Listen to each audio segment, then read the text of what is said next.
KFC അറിയാത്തവരായി ആരും തന്നെ ഉണ്ടാകില്ല. KFC എന്ന് പറഞ്ഞ ഫ്രൈഡ് ചിക്കൻ ബ്രാൻഡിനെ പറ്റി നിങ്ങൾ കേട്ടിട്ടില്ലേ? വലിയ വലിയ ഷോപ്പിംഗ് മാളുകളിലും എന്തിനേറെ പറയുന്നു, നമ്മുടെ നാട്ടിൽ പോലും KFCയുടെ ഔട്ട്ലെറ്റുകൾ നമുക്ക് കാണാൻ സാധിക്കും.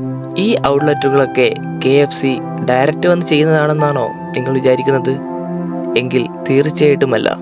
അതൊക്കെ ഫ്രാഞ്ചൈസികളായി ഓരോരുത്തർ എടുത്ത് ചെയ്യുന്നതാണ്. നിങ്ങൾക്കും KFCയുടെ ഫ്രാഞ്ചൈസി എടുത്തിട്ട് ബിസിനസ് ആരംഭിക്കാവുന്നതാണ്.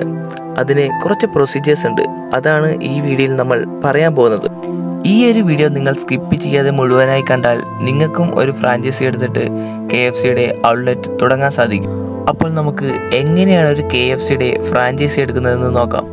നിങ്ങൾ ആദ്യം ചെയ്യേണ്ടുന്ന കാര്യം എന്താണെന്ന് വെച്ചാൽ KFCയുടെ ഒഫീഷ്യൽ വെബ്സൈറ്റിൽ കയറുക. ശേഷം ഒരു ആപ്ലിക്കേഷൻ നൽകേണ്ടതായിട്ടുണ്ട്. ആ ഒരു ആപ്ലിക്കേഷൻ നൽകുമ്പോൾ നിങ്ങളുടെ പേര്, കോൺടാക്ട് ഡീറ്റെയിൽസ് ഒക്കെ കൃത്യമായി മെൻഷൻ ചെയ്തിരിക്കണം. ആപ്ലിക്കേഷൻ അപ്ലൈ ചെയ്താൽ അവർ നിങ്ങൾ എലിജിബിൾ ആണോ എന്ന് നോക്കും. ശേഷം KFCയുടെ എക്സിക്യൂട്ടീവ്സ് നിങ്ങളെ കോൺടാക്ട് ചെയ്യും. നിങ്ങൾ ആപ്ലിക്കേഷൻ നൽകുമ്പോൾ അവർ ചില മാനദണ്ഡങ്ങൾ വെക്കും. അത് നിങ്ങൾ കൃത്യമായി പാലിച്ചിട്ടുണ്ടോ എന്ന് അവർ ചെക്ക് ചെയ്യും.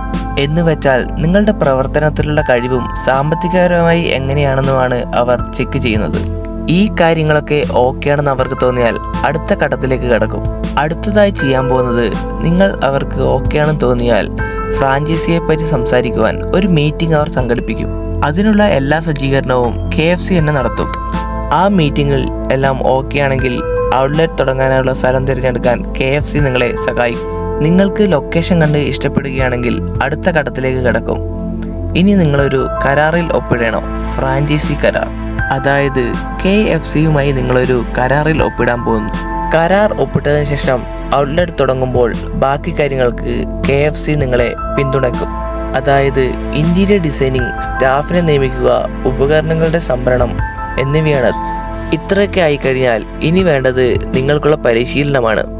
നിങ്ങൾക്കും നിങ്ങളുടെ ജീവനക്കാർക്കും വേണ്ടുന്ന പരിശീലനം KFC നൽകും. അതായത് എങ്ങനെയാണ് KFC ബിസിനസ്സുകൾ റൺ ചെയ്യുന്നതെന്നും എന്തൊക്കെയാണ് അതിന് ചെയ്യേണ്ടതെന്നുമാണ് ആ പരിശീലനത്തിൽ ഉണ്ടാവുക. KFC എന്നൊരു വലിയ ബ്രാൻഡിന് തങ്ങളുടേതായ ട്രേഡ് സീക്രട്സ് കുറേയുണ്ട്. എങ്ങനെയാണ് ഒരു ബിസിനസ് വളർത്തിക്കൊണ്ടുവരേണ്ടതെന്നും എങ്ങനെ അത് നല്ല രീതിയിൽ മുന്നോട്ട് കൊണ്ടുപോകാമെന്നും KFCക്ക് അറിയാം.